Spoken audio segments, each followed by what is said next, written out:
bonsoir à tous nos fidèles internautes, à tous nos fidèles abonnés de notre chaîne Canal Congo TV, partout dans le monde, de ce qu'on se occasion de Rolanda Bisso à travers notre chaîne Canal Congo TV. La voix qui vous parle, c'est la voix de votre servante Nicole Bokan, autrement dit, la Woman Black. Quand on est dans le barako, mais la information en temps réel, c'est notre devoir. La science sans conscience n'est que ruine de l'âme. Dans mon plateau, je ne suis pas seule. Nazana moko, nazana ba jeune, comment ba ivra na ba mouvement citoyen, na ba structure de jeunes, avec ba onde torolobela, tout ça ba analyse sur ba fait. Et quand on est dans le barako, dans notre page torolobela, sur plus ba analyse. Analyse sur le dans la poignant sur analyse il y a fait sur fait politique fait économique et tout et on est sur les cabisso namboka na biso derrière la caméra na moniana papa mananga yende mto sur la biso pour la réalisation il y a image. Je tiens là à saluer à passer maman Ginette émission en gros maman Ginette maman honorable maman Ginette, je tiens à te saluer depuis Paris. Derrière la caméra na mona qui a déjà présenté biso ba jeune na biso mi balé au hasard avec bango tolobela deux sujets tolobela avenir de jeunes en politique na rôle ya jeune pour la bonne marche ya mboka na biso Congo. Bonjour. Bonjour madame. Bon que c'est présenté, il y a nos internautes partout dans le monde à travers notre émission analysons les effets politiques que c'est présenté. Oui, merci beaucoup madame la journaliste. Moi c'est Chaba Boulongo, je suis étudiant en droit. Comme vous l'avez déjà dit, na ivraka na ba structure ba jeune. Et on essaie aussi d'analyser les choses comme vous le voulez. On est là pour analyser aussi le rôle de la jeunesse en politique et le rôle de la jeunesse aussi pour le développement de notre pays. Merci beaucoup papa. Merci beaucoup pour la parole madame Nicole.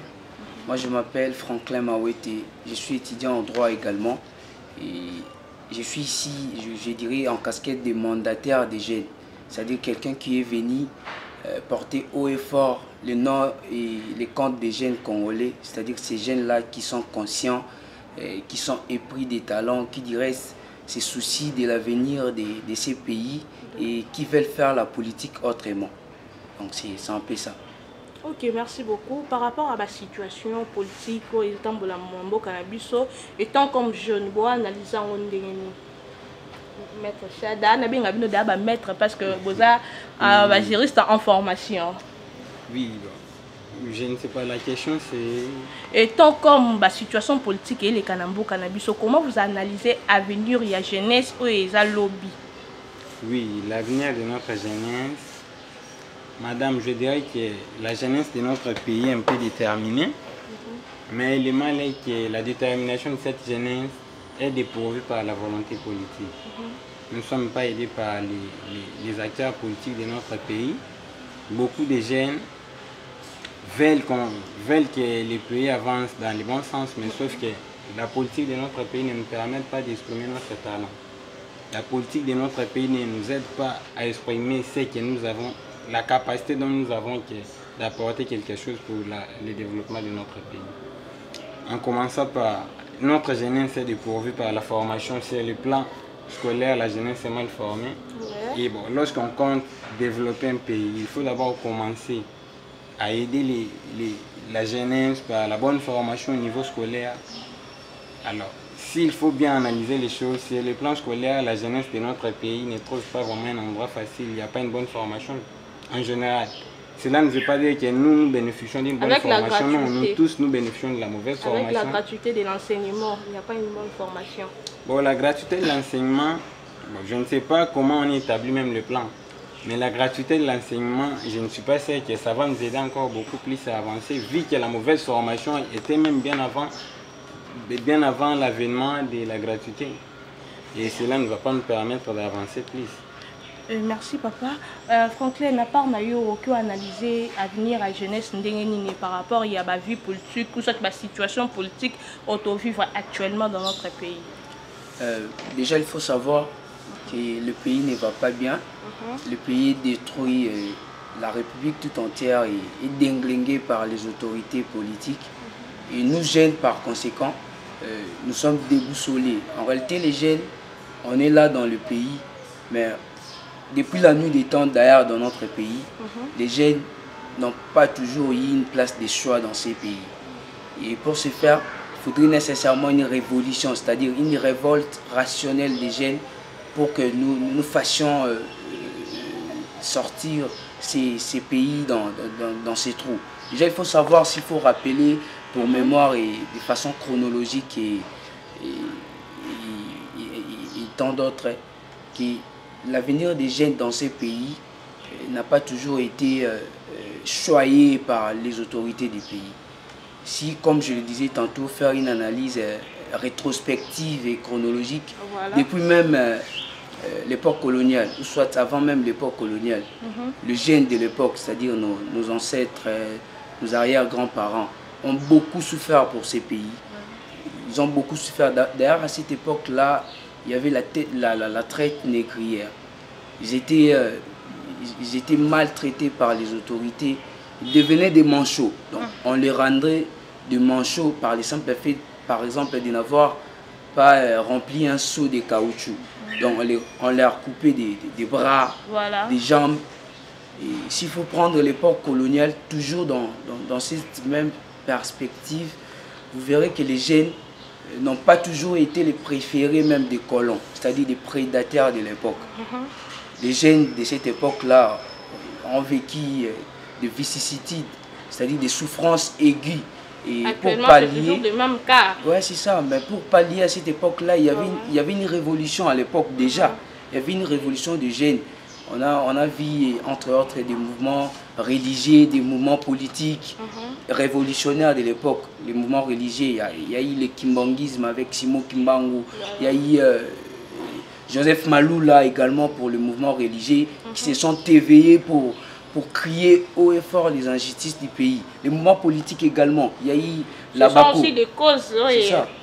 Il y a eu la Bako avec Joseph Kasavubu, les MNC, avec les Lumumba, etc., avec les Jackson Sendou, avec les Baloubaka. Donc, tous ces mouvements religieux et politiques ont milité pour que moi, vous et moi aujourd'hui vivons dans un pays quasiment démocratique.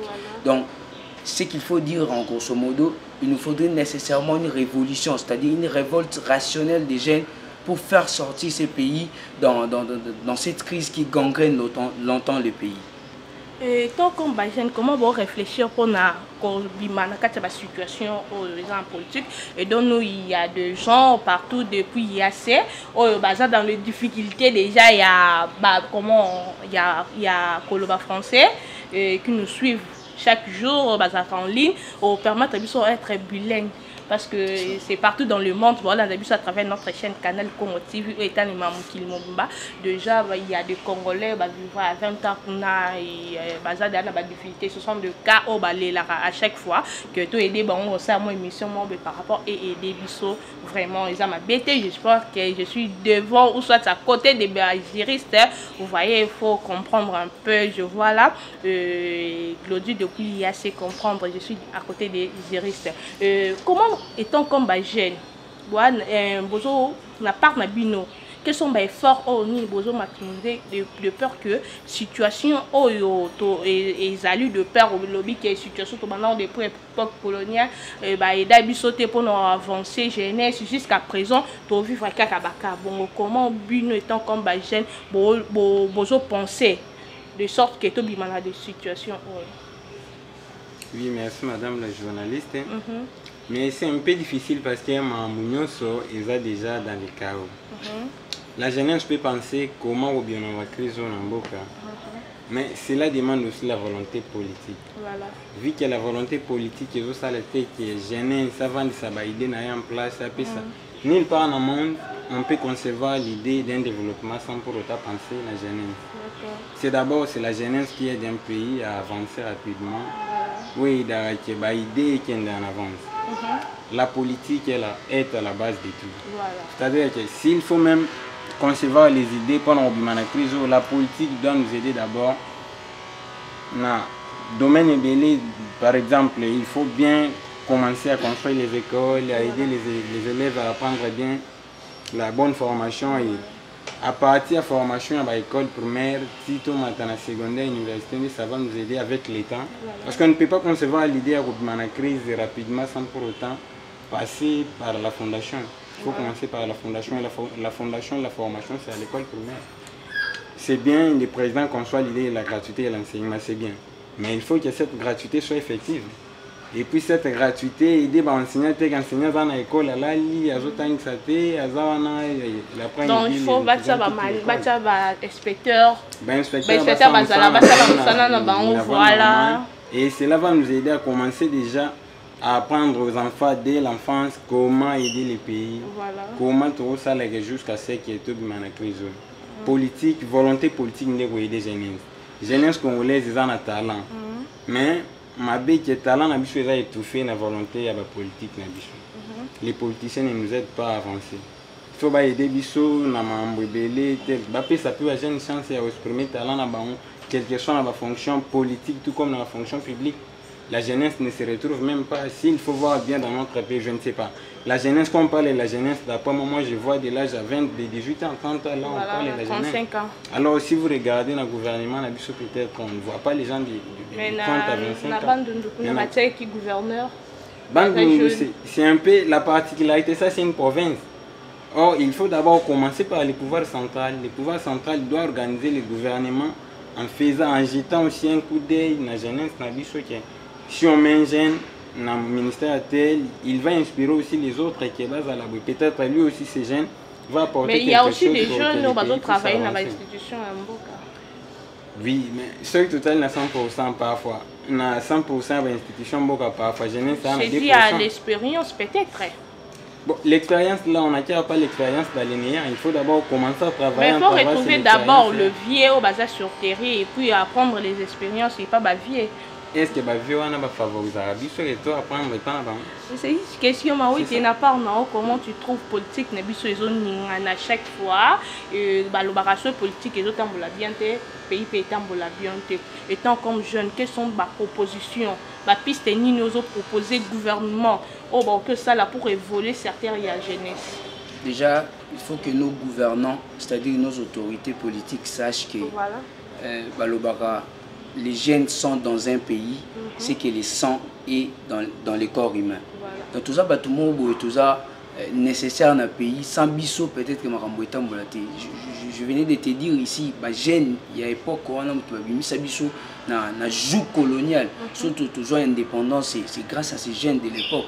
Et aujourd'hui, biso, ce que nous constatons, c'est que gène tout ça délaissé.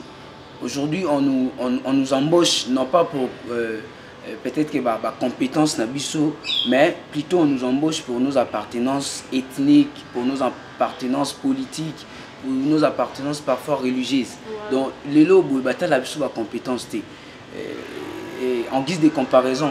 Ailleurs, ceux qui disent que tu as un métier, qu'est-ce que tu sais faire? Soit PCE au mot ça pratique. Mais ici des recommandations, voilà. Non seulement des recommandations, mais surtout faut avoir une expérience. Voilà. Mais dites-moi madame, nga outil université ka siko na bimi bo expérience dans Europe. Donc les années moyen mo implicite le bara que tout ça pour ça qu'on embaucher jeune et par voie de conséquences étouffer jeune dans le monde vu que bazo préparer bisouté na pays où en réalité bisou mutoko héritant. Ils sont des jeunes qui sont les héritiers de la République parce qu'on dit l'avenir appartient à la jeunesse. Et comme disait un grand mot, Fidel Castro à Loba, si dans votre pays, vous ne bénéficiez ni de l'eau, ni de l'électricité, ni de la nourriture, vous avez droit à vous rebeller. Donc, des bichons, tout ça en trois mots, il y a que se révolter pour besoin primaire de la population, bichon jeunesse, surtout jeunesse en particulier, parce que bichon, tout ça, chez ouvrière, il y a pays morobo. Donc, bichon, tout ça en droit à révolutionner, et ça n'a pas banda à révolutionner les biso makambo. Donc j'ai une photo de conscience. Tu es que mboka oyo, ils ont biso batotumbola mboko. Pour Michel Rocard à Loba, si vous ne vous occupez pas de la politique s'occupera de vous. Donc biso tout ça censé s'occuper de la politique. Tout ça contraint à s'occuper de la politique. non pas tout ça politique mobo il y a lucre politique mobo il y a mbongo politique mobo il y a d'intérêt non tout ça politique mais normalement Mikolo tout le monde va politicien il va vraiment manipuler plus les jeunes bakebo et bazu les jeunes bakebo na bazu les jeunes vraiment travailler na bango entre dernièrement na kata plateau na biso banaliste qui va que il y a les jeunes mususu ba politicien va travailler sous té ba car ba jeunes mo ba monité ils ont ça là ba ti on a cabinet na bango on a ba salaire mineur et puis va travailler et tout on penser ba jeune en a plus va ça pencher na KMB donc que na que à PC bon cabinet voilà pour monter ba stratégie pour que biso peut gagner gagner il y a du moins ba salaire moins tant que ba jeune bon déployer nos vie amitié à PC bango comment manipulation les autres se répéter comment une tant que ba jeune conscient bon pour faire remonter comment réflexion à ba jeune qui noise en particulier. C'est ça d'ailleurs notre raison d'être ici, madame. Voilà. Tout ça pour premièrement éveiller conscience à la jeune. Tout ça l'appel na ba jeune, tout fédérer ba force na biso, tout ça na placement pour tout le pays. Parce que nous demandons seulement la conscience. Et ça faut que aux ala na ba diplôme, aux ala non étudiants avant où il y a que fédérer ba force na biso té. Faut en être conscient, il y a rôle dans la société. Deuxièmement, faut y baquer nous sommes censés occuper politique sinon token de cas aboyer na ba shit lelo tout le monde a manipulation là partout lelo ba jeune bazam manipulé comme disait Montesquieu à l'époque la chute de la République c'est lorsque la jeunesse est corrompue à prix d'argent, c'est-à-dire le jeune devient des sang-froid, il ne s'occupe plus des affaires de la République, il se soucie ni du gouvernement, ni de ce qu'on lui propose. Bazaka wana pour nos Zélandais, salaire na bango ya corruption, salaire à pakoti. Le loup c'est ça, le loup gêne pour soutenir moto politiquement, à soutenir que parti politique pour bazana même idéal politique, même philosophie, mais à soutenir pour des raisons lucratives, pour des raisons mandicatoires. Donc ça le mot bondeti pour nous milliers zakuna en réalité c'est ça en réalité c'est un fond intérieur na emogo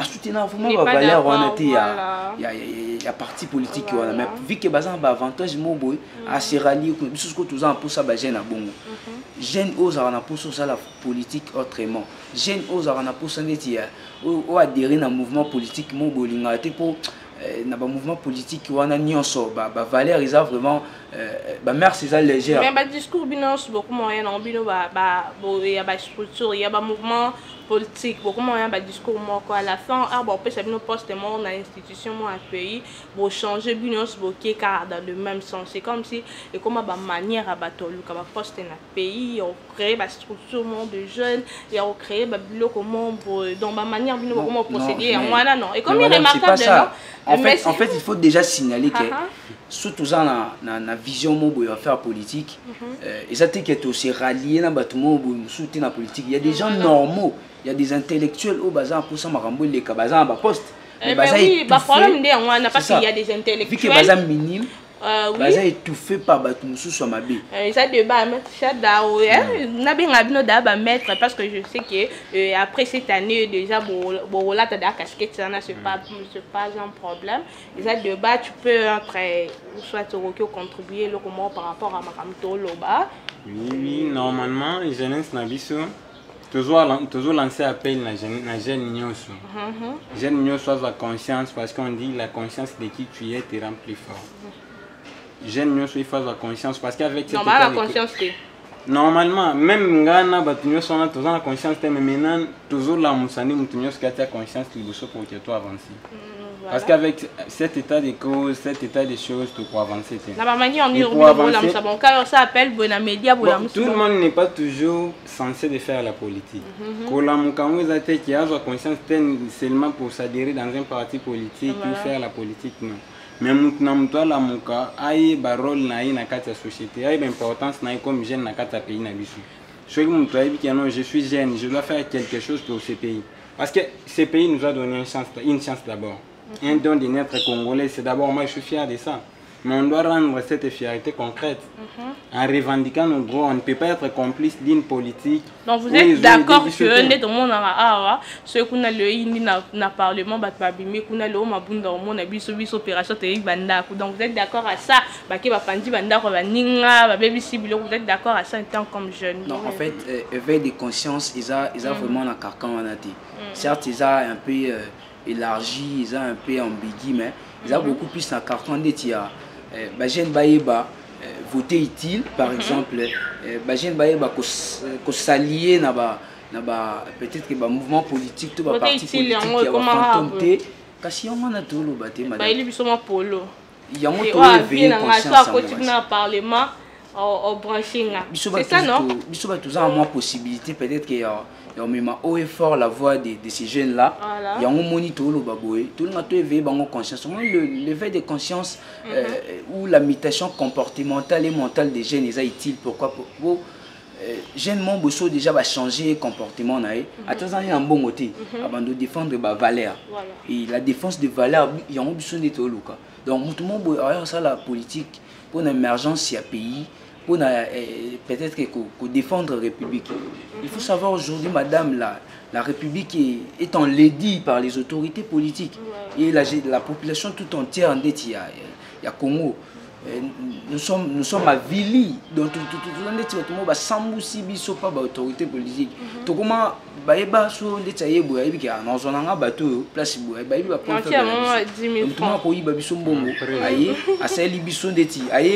et nous les jeunes, en conséquence, par voie des conséquences, nous sommes assujettis par les autorités politiques. Donc, nous sommes dans le même carcan. Nous sommes tout ça, on a des intéressements politique. Je ne sais pas comment considérer désintéressé. Mais moi, Nicolas, quand on a mon intérêt, comment intéressé la politique, comment la maman ou la occupé politique, comment occupé politique. Il y a une différence entre s'intéresser à la marche du pays, et s'intéresser au fantôme mobile de voix. Les mamans où on va s'intéresser, mais non, on déclarer alors que ça ma réclamation c'était pas avant. Il y a une mise en demeure en quelque sorte de sommation à l'autorité. Il y a un pour ce comment on sommet un groupe de pression surtout récemment des hôtels mais là makambo minier boyana banyamulenge bani donc comme la population vraiment comme on dit la souveraineté nationale appartient au peuple. Tous une des mois valeur wana ya hôtel mais là en casquette, il y a un groupe de pression. Mais le groupe de pression, exactement, il y a l'est du pays, il y a un groupe de pression, il y a un mouvement citoyen de même, il y a et comme un groupe de pression, il y a un bini, il y a un bengi, il y a un bon, il y a un bon. Donc, il commence à monter à vendre, il y a une stratégie, comment tu tires la pression. Un groupe de pression, ça peut quand même gêne. Mais pourquoi le Congo est en manière, il faut faire conscience, il faut faire conscience. Les policiers, non, ce groupe ici, il faut faire conscience, à sortant de l'université, on te propose moins 50 000 $, c'est un poste qui est bloqué. Mais est-ce que le groupe de pression, il faut madame, dans la parti politique, ils ont la finalité de mon côté. La parti politique, des sont des finalités à la conquête du pouvoir. Le groupe de pression, finalité à la sommet de mettre l'autorité en demeure pour exécuter le bloc. Mais est-ce que le groupe de pression, la parti politique, au Congo, ils ont parti au parti fantôme. La partie à Libye, la partie où na scène politique, pour aller quoi embrayer quand bajoui des tiba, depth mobile, pour même la partie politique, mais il y a toute une ribambelle de partis politiques au ça là madame. Donc il y a pas tellement que Zati Amala. En fait, la partie politique Amala Mozali, surtout ça radicalité, on n'est pas dans les radicalismes. Tout ça table de race, il y a ma camion sur les kinons. Tout ça tout le monde, certes, il y a eu des méfaits. Il y a eu aussi des bienfaits, il y a tout marché.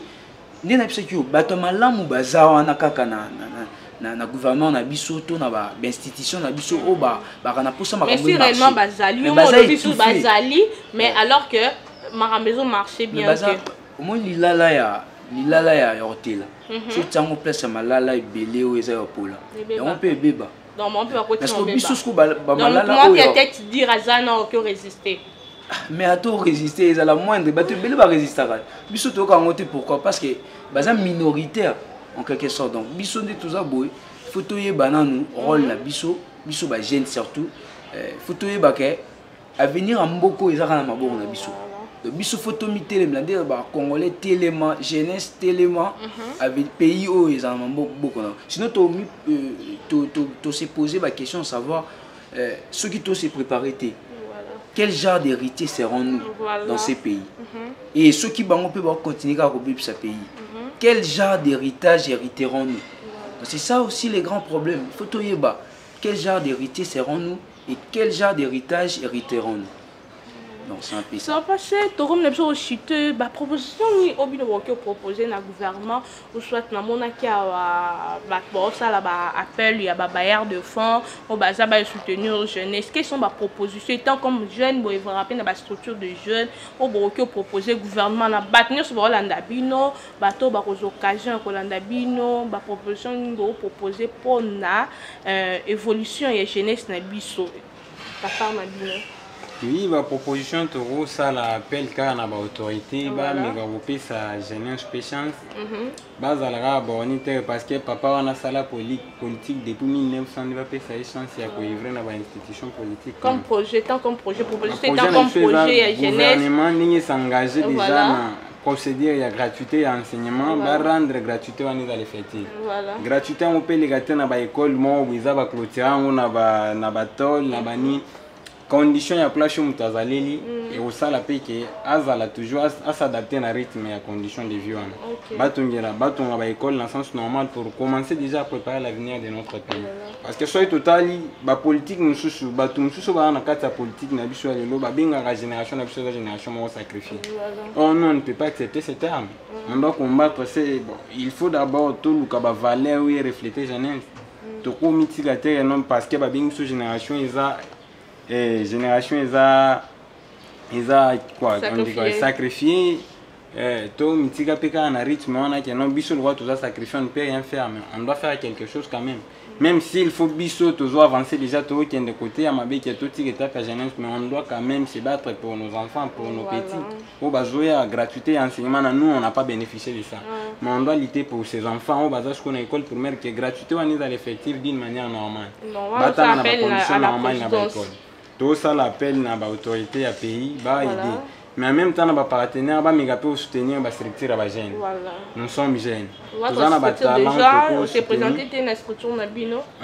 on a des initiatives telles que soutenir aller vers les orphelins aller vers les petits les enfants de rue bah non on a nous bon mais attention pendant Covid bazaki na cash net donc bazaki marginalisé bazana ba endroit où là la té bazana oh il n'y a personne pour aller aider bango babotama po azala bongo te po batika étape wana olala na nzela ya koyiba bambongo kotia bato ba gilet parce que ils sont déjà des petits kuluna et on va commencer que ba grand kuluna on a besoin aussi de leur vie on a besoin aussi de leur avenir ils ont aussi des talents exprimés dans ces pays il faut gouvernement ba partenaire ba aider de façon que ba soutenir biso na ba aider tous en pour que jeunesse tout qui est de vers banu baza côté l'anzela tout ça là quelque chose tout aider vie na bango parfois ba vie na bango puis repé ça implique dans développement pays na maman Ginette qui réclamation baza besoin ba soutenir les enfants de la rue et tout et na part na quelles sont ba propositions aux anango pour na évoluer et na ya jeunesse évolution en jeunesse na biso la proposition comme projet que proposer dans le gouvernement soit dans le bailleur de fonds ou que ça n'a pas il y a jeunesse. Déjà il faut s'il faut proposer quelque chose soit s'il faut faire appel à soutien que ce soit moral, physique, scientifique et financier tout ça juste quand on a l'autorité pour lorsque les institutions sont bien établies bien il faut déjà que l'institution faut base un peu objectif c'est-à-dire pays na biso objectivité là ba embaucher biso souté pour appartenance na biso ethnique tribale politique ou religieuse mais bando ko embaucher biso ba jeune pour na ba mérite na biso pour na habileté na biso pour na ba makambo ebele lelo biso ba jeune to tanga mais avenir na biso eza obscurci donc toyeba te so tosisi tosala wapi tout ça alors qu'il y a des entreprises na pays dans le lot CV na biso nyonso s'il faut le dire comme ça ils ont aux oubliettes batiaka yango baplace moko boye omona bakoma otekela yango lelo babiloko na bavenir donc toza vraiment na mposa se conscientiser donc bakonzi na biso bayeba souci na biso bagene bayebake toza na mposa mboka oyo marché toza vraiment fier ya kobotama awa mais lelo tokomi oyoka soni ya koloba take toza bacongolais pourquoi parce que baautorité baoboma mboka donc lelo tosengi bongo babongisela biso bamakambo poso makambo ebongwami nango tobanda osala bajalelo te pa bato po tosenga bambongo po tosala nini boye ekoma objectivité moto aosala ayebi ke so nasali boye na mérité lifuti na ngai et pour veiller des jeunes lancer un appel aux jeunes nous avons un mouvement c'est ça nous avons un mouvement qui se nomme Jeunesse pour la défense de la République mouvement wana eza mouvement moko politique qui se veut politique eza mouvement moko eza wana na mpona koéveiller conscience ya bagene faire politique autrement comme je disais tantôt et kolakisa bagene ke biso kaka nde toza boye à travers la révolution bien sûr surtout fédérer force na biso ensemble comme un seul homme tokende liboso na mboka oyo donc tobannir anti-valeur mouvement wana elinga tobannir anti-valeur tout ça va politique donc on a battu à $100 pour tikara pour maintenir madame donc tout ça va politique tout se laissant emporter par des vents politiques frivoles et démagogiques voilà. Donc mais tout ça là politiquement idée tout ça là objectif tout laisser parler notre effort intérieur les loso qui au lobby sakati na yo ba vie na yo idéologie politique na yo philosophie politique na yo au ça la politique a bien au landa bambongo te pour émerger peu pays. Donc comme je disais tantôt, s'il faut répéter la maxime de Michel Rocard, que si nous ne nous occupons pas de la politique, nous jeunes, la politique s'occupera de nous. Ok, merci beaucoup. Tout le monde est na plateau, ana baza ba jeunes, citoyens du pays et ba ivra na ba structure il y a ba jeunes, il y a ba mouvement bon moi attaquer parce que c'est ça actualité comment on va bon un monde de la fin na part na bino avant de chiter to clôturer émission na biso et chaba un mot de la fin par rapport il y a ba internautes nyonso balanda partout dans le monde image talemi image de talemati na IAC partout quoi les Congolais du Sud dans le pays les Congolais de partout dans le monde balanda bino un monde de la fin na part na oui merci beaucoup madame la journaliste pour conclure l'épée qu'on a parlé to sengaka na ba autorité d'abord ya mboka ba meka ko fixer attention na bango na jeunesse mboka na biso qui ndekuta ya mabe avec cette alliance toko suka na ndenge ya mabe makasi parce que nous sommes des gens d'Allemagne alors pour que mabe wani s'aggrave te ba autorité ya mboka ba fixer un peu regard na bango sur la jeunesse ba meka ko pesa chance pe na jeunesse ba vrai ba exprimer talent na bango ba exprimer de quoi ils sont capables et ba ça en sorte que non ba ça peut impliquer na ni na biso. En même temps, je merci pour les abonnés sur la chaîne, nous allons continuer à s'abonner parce que l'actualité est toujours apporter déjà là je lance que prochainement avec Bango Kaka torolobe la surprise droit ya ba jeune ba rosunga biso boye la biso ba mibeko ba tia na construction ba boye la biso on promet déjà ba Internet sur le canal Congo TV, abonnez, partagez nos émissions pour vous pouvez s'appuyer sur occasion il y a Rolanda et on peut clôturer un mot de la fin et en définitive ce rôle au baraka na lobaki wana tuza na mouvement mo ba jeune wana ceux qui mutumo baza pour ça contacter biso akobenga biso na notamment je peux donner les numéros pas de problème même l'adresse 43 81 46 48 948 et par là je vais précision belé tout ça vraiment pour ça ba jeune tout ça pour ça ba jeune mobo faut en être conscient donc obanga na oteo bango kuna baza trop scientifique baza trop technique non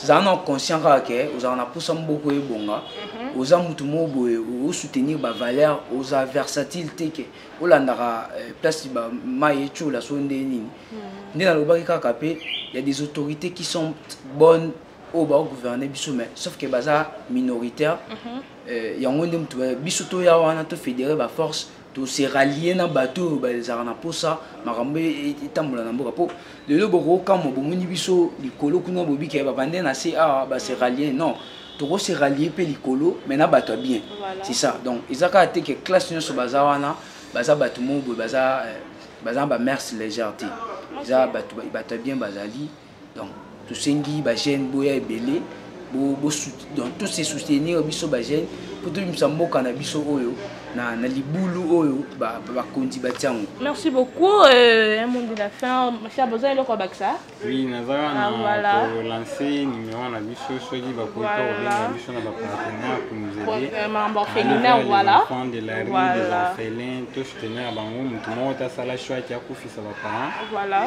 Iza circonstances comme là bango na mutili to ko abandonner bango pe na so na ba triste so na bango te. Il faut to qu'il vers bango mutu ozala na bonne volonté à aider qui est tout qui est même comme il s'abana on a tina mkoloma on va contacter sur 097 voilà 39 36 412.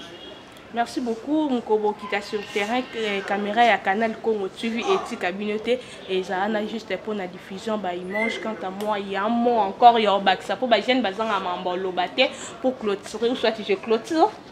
Un mot. Merci beaucoup. Merci beaucoup à tous nos abonnés à Canal Congo TV. Merci beaucoup. Nous avons partagé l'émission. Vous pouvez occasion et Rolanda.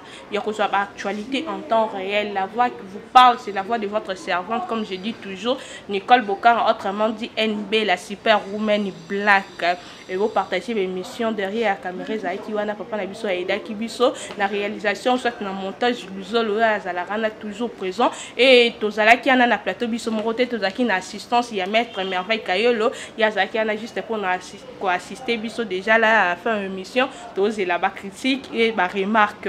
Je tiens déjà à saluer Vanessa, ma conseillère juridique privée, mon confrère Bango, tous les journée, à penser déjà, je vous dis au revoir, merci.